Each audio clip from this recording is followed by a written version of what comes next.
Undoubtedly, Palpatine's signature move was Force Lightning.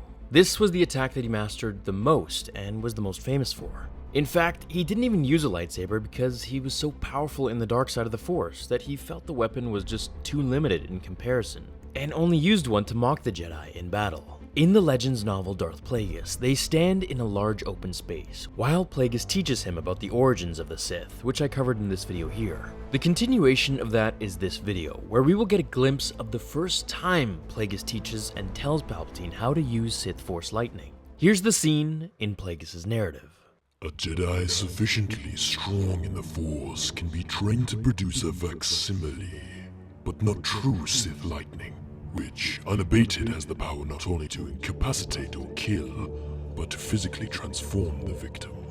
Force lightning requires strength of a sort only a Sith can command because we accept consequence and reject compassion. To do so requires a thirst for power that is not easily satisfied.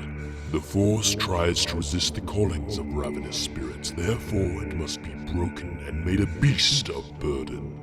It must be made to answer to one's will. But the Force cannot be treated differentially, He added as a few final tendrils sparked from his fingertips. In order to summon and use lightning properly, you will someday have to be on the receiving end of its power, as a means of taking the energy inside yourself. Sidious watched the last of the brush fires burn out, then said, Will I eventually be physically transformed? Into some aged, pale-skinned, raspy-voiced, yellow-eyed monster, you mean? Such as the one you see before you.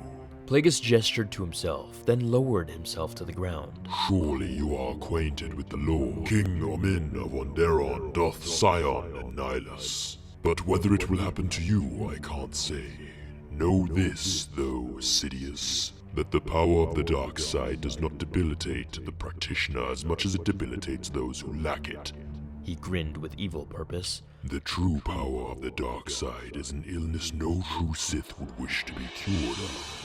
So Sith lightning was something that could only be achieved when one felt the pain course through their bones themselves, at least in the now Legends universe. I like how Plagueis tells just how Palpatine will become disfigured with pale skin, a raspy voice, and yellow eyes, just like himself, which is what his destiny had in store for him as he continues down the dark path. In the Revenge of the Sith novel, it's mentioned how Sidious says he'll miss the face of Palpatine, but has to grow accustomed to his new look.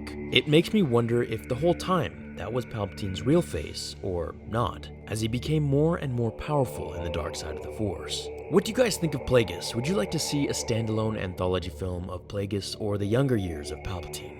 I think that would be really cool to see. Let me know what you guys think below. Thanks for watching this episode of Star Wars Theory, and I'll see you all in the next episode. Until then, my fellow Jedi and Sith friends, remember, The Force will be with you always.